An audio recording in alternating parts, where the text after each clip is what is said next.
Checking values not in lists with if-else statements.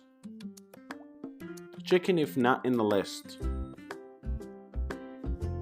To check if an element is not in the list, you need to use the keyword not and in within the if-else statements. Let's see how. Okay, first go to brackets.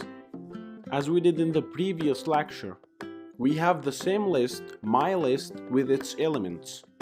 So now, let's make a new way to check the elements, such as to create a variable called name and assign it with a string mark.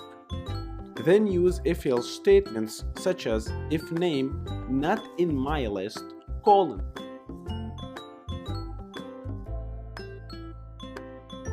Then print name dot lower member function plus string space plus string it's not in the list.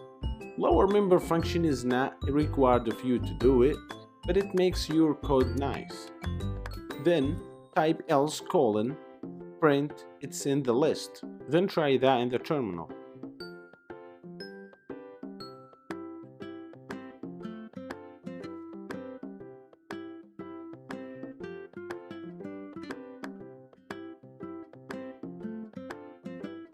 Very good. As you can see, Mark is not in the list. So it's possible to create a variable and check if the contents of the variable are in the list or not. So now you need to try your own code on your computer. Thank you very much.